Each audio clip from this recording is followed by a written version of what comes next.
Hello, this is Pastor Manning welcoming you to the Beacon of Hope podcast, brought to you from Lighthouse Baptist Church at 2032 Cedar Hill Road, Lancaster, Ohio.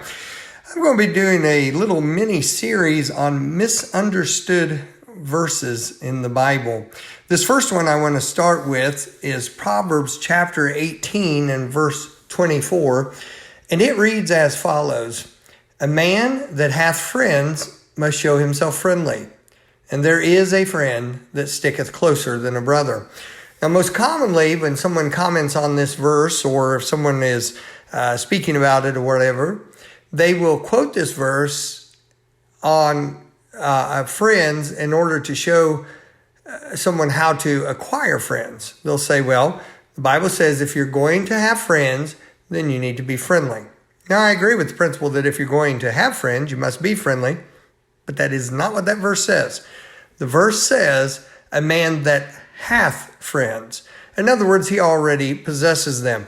This is not a verse about acquiring friends. It is a verse about maintenance, or what we are supposed to do with the friends that we have. Do you know that friendship is a great privilege? It's also a great responsibility. We tend to think in a selfish way sometimes about friendship, thinking we want someone to be a friend to us. The way that God would like us to think about friendship is, how can we be a friend to someone else? You see, God's that way. For God so loved the world. The Bible says that we love him because he first loved us. God is the initiator. And if we're going to be godly, if we're going to be Christ-like in what we do, then we need to be the initiator also in friendships. And so it's important that we understand what we are supposed to do to maintain friendships and to keep them healthy, because friendship relationship is a very, very important relationship to God. In fact, one of the greatest compliments ever paid by the Lord in the Bible to any man was paid to Abraham, when it was said of Abraham by God, he was called the friend of God. That's a tremendous relationship thing there. Three things about maintaining a relationship. Number one is in Proverbs 27 and verse 10. This statement is made. It says, "Thine own friend and thy father's friend forsake not, neither go into thy brother's house in the day of thy calamity. For better is a neighbor that is near than a brother far off." The beginning of that, where it says, "Thine own friend and thy father's friend forsake not," I put this down. Maintenance of a friendship. Number one, we need to not forsake your friend. Don't forsake them.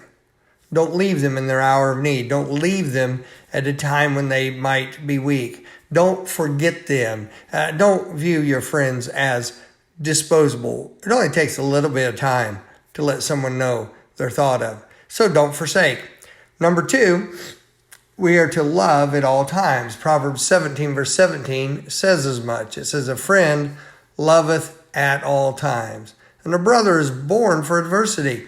And so a friend, part of maintenance of friendship, is to love at all times. Be dependable. You say, "Oh, I'd like to have a friend like that." No. Let's think of this biblically.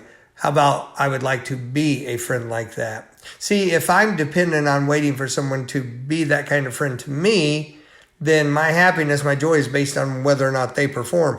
But if my contentment, my joy, my happiness comes from being that kind of friend, then I can be that kind of friend whenever I choose to. A friend loveth at all times. When it's convenient, when it's not convenient. When it's popular and when it's not popular. When it's easy and when it's not easy. So we see, we're not supposed to forsake. See, a friend, he that hath friends must show himself friendly. We show ourselves friendly by not forsaking. We show ourselves friendly by loving at all times. And then this last one I thought of is to wound wisely. Wound wisely. Now that one may seem a little strange on the surface. And I'm not talking about physically hurting somebody, but listen to the verse and I think you'll understand the application. Proverbs 27 verse 6 says, "Faithful are the wounds of a friend, but the kisses of an enemy are deceitful."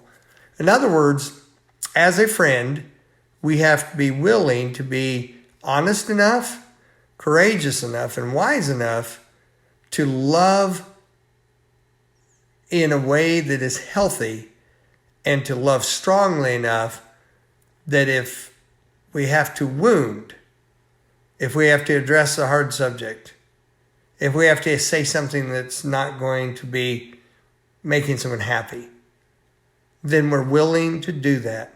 Now, that's the area probably we have to be most careful in, because we can overstep our bounds easily. And we have to make sure that friendship's a real friendship. And most of all, when we do wound wisely, it won't be to try to make somebody see the light. It won't be to try to bring somebody to our way of thinking.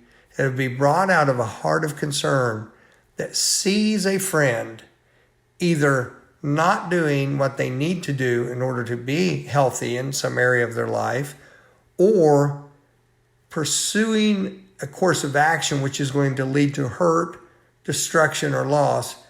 And we step in with a heart that has their best in mind, and we also have enough wisdom that if they reject what we say, that we do not reject them for rejecting our counsel. So if we're going to love a friend as a friend, and if we're going to be a friend that shows ourselves friendly, we have to not forsake, we have to love at all times, and we have to be able to wound wisely.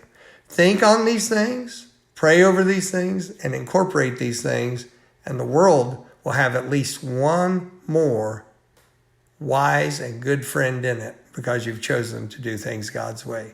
Have a great day. May the Lord bless you.